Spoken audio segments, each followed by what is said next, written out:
Alright, today we're going to do a demo on the Bio-Rad simulated West Nile virus IgM ELISA testing. And what you're going to need is you need a 50 microliter pipette, which we've got here. We've got our pipette tips. We've got our disposable pipette that I'm going to be using with my wash buffer. I've got my strip wells, the micro plate strip wells right here. And I've got a container that will hold that strip well. It just kind of like sits right in there. I've got my paper towels that I need. I've got a pen. I've got my marker. And I've got a biohazard waste basket for my pipette tips to be thrown into. And then I want to talk to you about what you're going to need for the actual test. You're going to have, up here I will have a stack of reagents that you're going to have to pick up. We're going to have 7 stations. Each station needs one of each of these. You're going to need the antigen, which is in your green. All right. You're going to need a positive control, which is in your purple. A negative control, which will be in your blue tube. You're going to need a patient, which has a patient name on it, and it's in a yellow tube. Then you're going to need your secondary antibody, which is in your orange tube, and your substrate, which is your enzyme, which is, for this kit, horseradish. Right, and that's in the brown one. Okay, so you're going to need all of these. Now, I want you to note how I have my rack set up. I have my rack set up with these things in order of which I will be using them. So I've gone through my procedure and I noticed that I'm going to need my antigen first, then my positive and negative controls, then my patient, then my secondary antibody, and my substrate. So I have organized my rack so that I know what I will be using. When I finish using a substance, I will cap it back and put it in the back row. This helps me know not to go back into it. This is all about organization, and when you're in the laboratory, that's key. You've got to stay organized because you will be working on more than one patient at a time. So if you can keep yourself organized from the very beginning, you'll be less likely to make errors later. So just keep in mind you're going to get it organized and set up and ready to go. Now it says, step number 2 says what? Somebody tell me what it says. 12 well strip, okay? And I know that I need to do this based on what I've read already, that I need to do each of these in triplicate. So I need to label, just as it's written down there, 3 positives. So I'm going to put 3 positives down here. And then next I need to add 3 negatives, right? And then I need to add my patient. Well, my patient, I need to have a name. It's Lee Ashburn. So I obviously can't write Lee Ashburn on there, but I can write L.A. So that's what I'm going to do. I'm going to put L.A., L.A., and L.A. So I've got 3 wells for my patient, 3 wells for my positive, and 3 wells for my negative. All right. So now that I've labeled, I'm going to put it back in my tray. Click it down. Now what is my next step?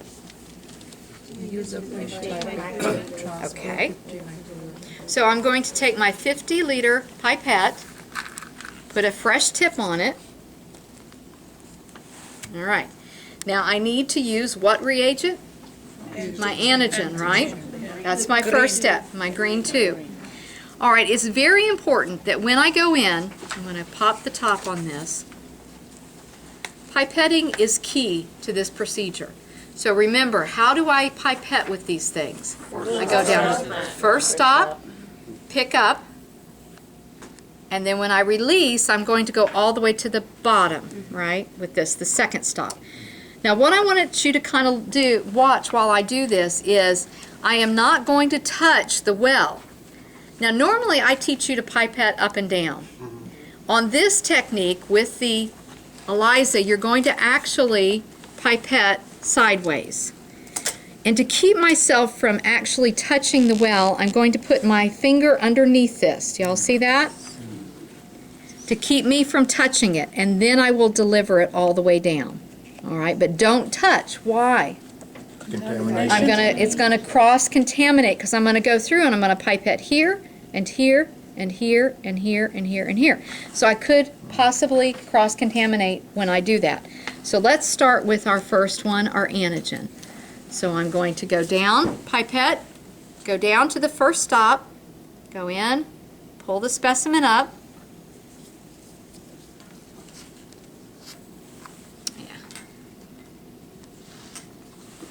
Okay, I'm going to hold it to the side up here, not down at the tip, but right up here, and I'm going to deliver it into the first well and then all the way down with that stop to the second stop. You see how I did that? I didn't touch it at all. We don't wipe and say? No. On this one we do not wipe. That's a good question. But for ELISA testing we don't need to. Okay. So again, I'm going to the first stop. I'm going to draw up my antigen. I just basically wipe the tip on the side of the tube. All right. Again, I'm going to hold it up, don't touch it, and deliver all the way down to the second stop and up. All right. I'm going to continue to do this through all of these wells.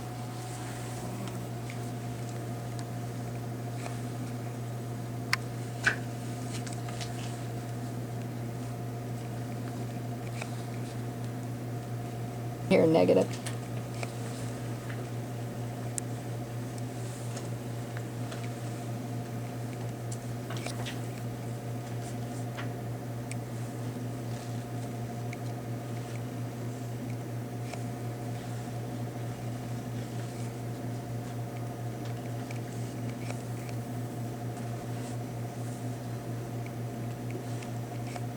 Okay, now I've delivered the antigen to all wells. I'm going to deliver my tip to my biohazard container, cap my antigen, and put it on the back.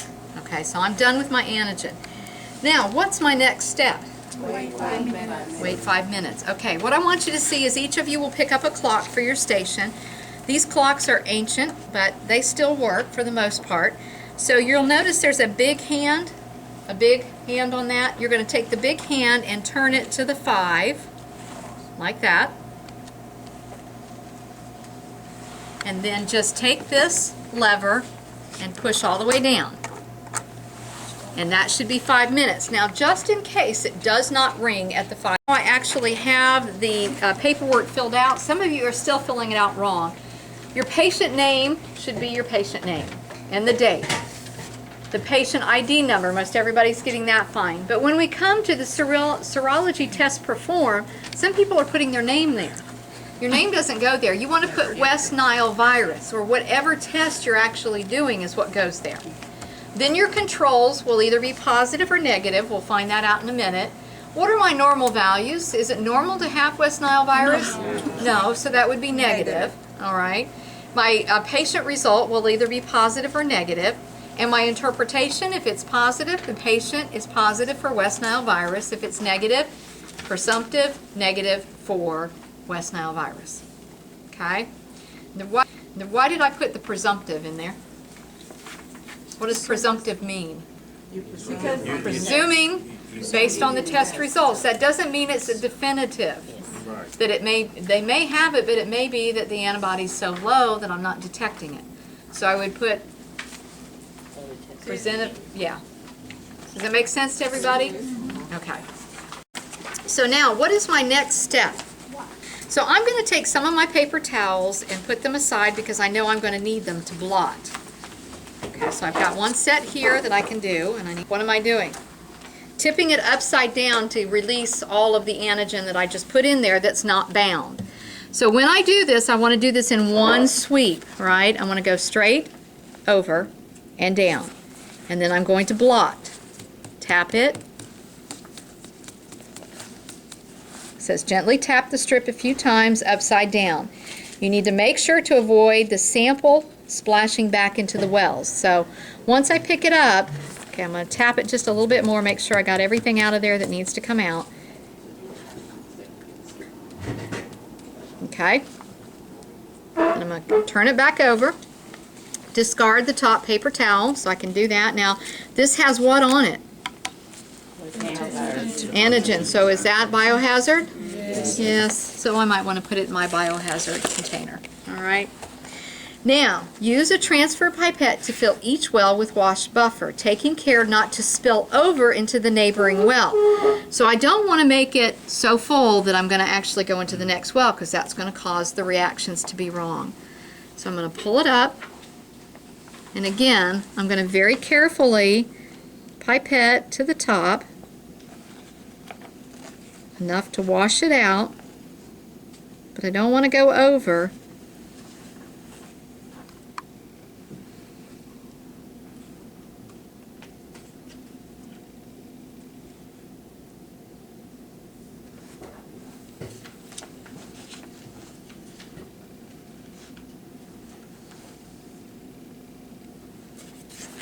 Okay. Now, I didn't touch it, so I'm okay. I can actually put that back in because I didn't touch any of that. All right, so now what do I need to do? Tip it upside down onto paper towels. So again, I'm going to pull out some because I don't want to cross-contaminate. I want to use a different one each time. So again, I'm very gently pull this up. Very gently. Tip it over in one swoop. Tap it. You filled all 12 with buffer? Just the ones that we're using. 9. Right now we're just using 9. Yeah. Okay, as you can see, it's starting to come out. I need to make sure that I am doing it so that it's not going to cross-contaminate. Okay, so now that it's done, I can turn it back over. Now what am I doing? Now, got to discard the paper towel. Okay. Now I need to get a new fresh pipette tip. Oh, am I? No, no. Want to do it again, don't I? Got to do it again. 2 washes. Okay, so again, very carefully. Now what is this wash step doing? Any non-binding antibody. Antigen, because I haven't put my antibody in yet. I'm still just kind of washing the antigen off the wells. Now what am I going to do with this one? Do it all over again. Okay. And you do have to be careful because these kind of get in there and they're sometimes hard to pull out. So again, one swoop, make it come over, tap it. I'm going to kind of move it to another spot, tap it, try to get all of it out. Okay. Now come back, put it in. All right. Now I need my 50 microliter, right? Mm-hmm. And this one I'm going to put positive. I'm going to pick up my positive control, which is my purple. Open up the top. And again, use the same kind of techniques as I did before. Go to the first stop, pull the control up, wipe it against the tip, remember, on the tip of the edge of the tube. And then I'm going to come in very gently, not touching it, put it all the way down. Do the same thing with the next one. And again, I'm going to do this quickly so we can kind of get going on this. But you've kind of gotten the techniques down and understanding the principle here. All right. This is my last one because I'm only putting this in the first 3. Okay. So I can cap it, put it in the back row, discard my tip. Was that the positive? Mm-hmm. That's my positive control. All right, so I added my positive. Now I need a new tip to go to my negative, and I'm going to add those to the second set of 3. And again, it's in my blue too.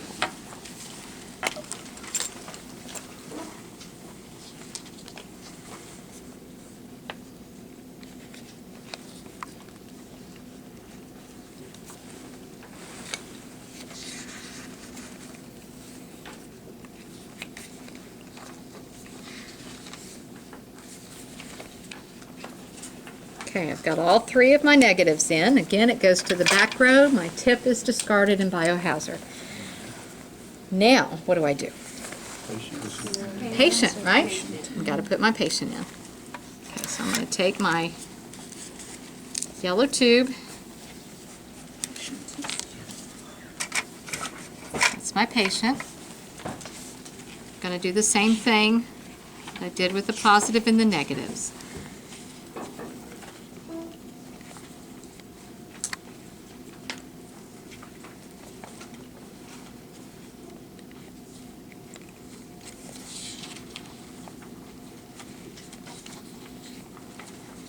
Okay. Now, what do I need to do now? Wait 5 minutes. All right, with step 11, I'm washing the unbound primary antibody out of the well by repeating all of wash step 5 2 times. So I'm going to dump out, just like I did before. Tap.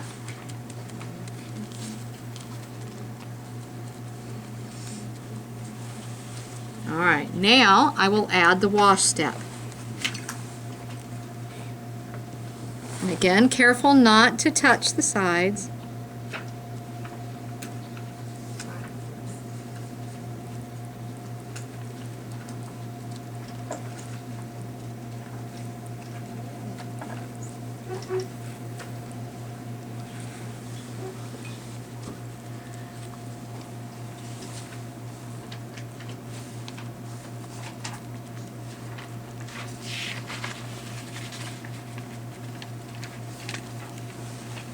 Do it a second time.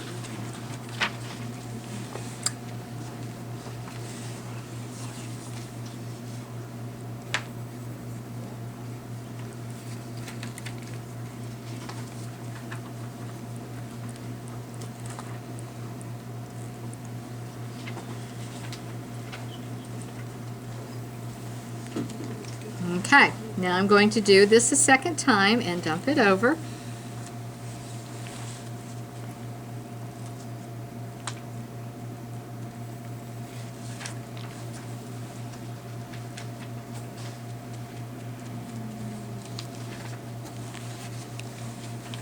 All right, now what is my next step?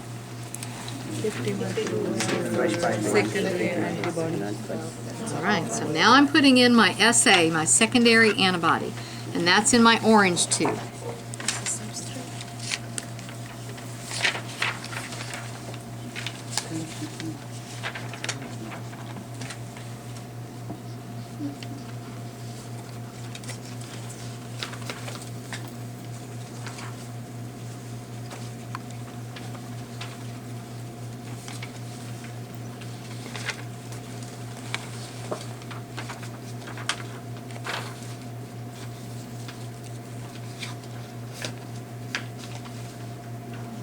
Oops, I think I added that twice.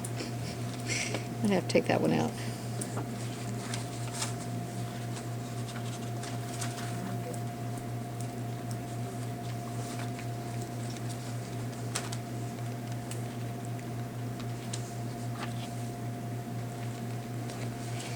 All right.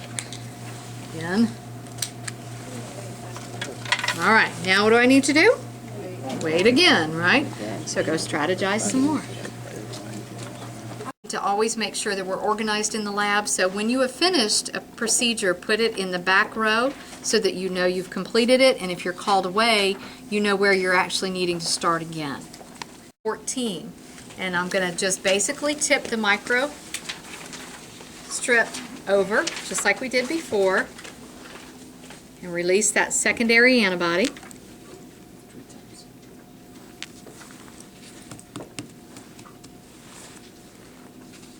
And now I'm ready to wash it, and this step requires 3 times of washing.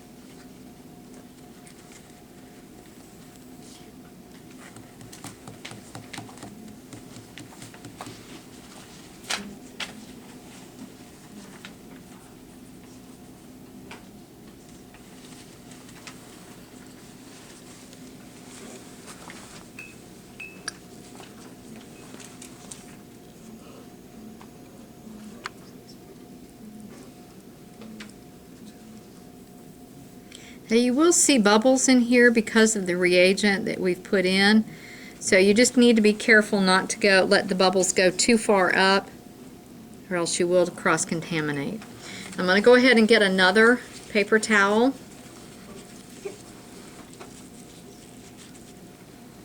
Again, turn it over. Let that first bit come out.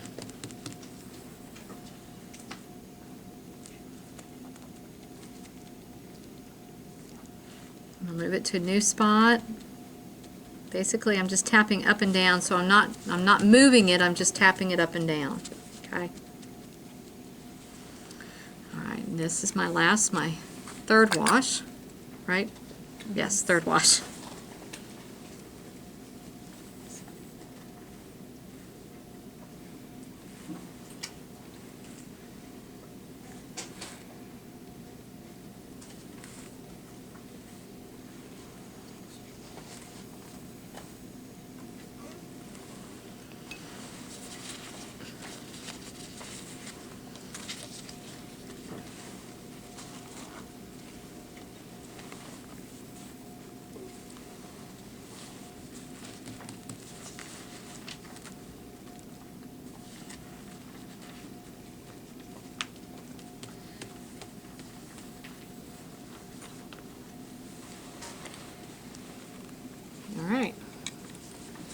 Now, my next step is to get a fresh pipette tip, and now I'm going to use my enzyme substrate. And pipette 50 microliters of that.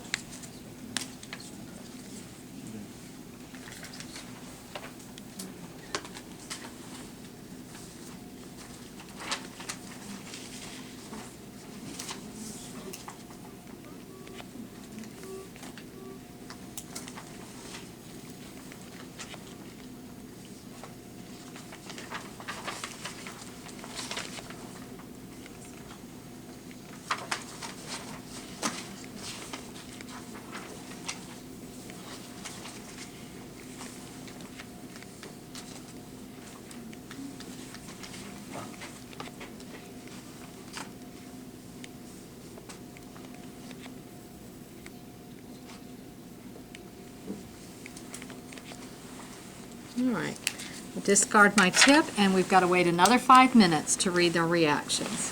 So I'll set my clock, and we'll be back in 5 minutes.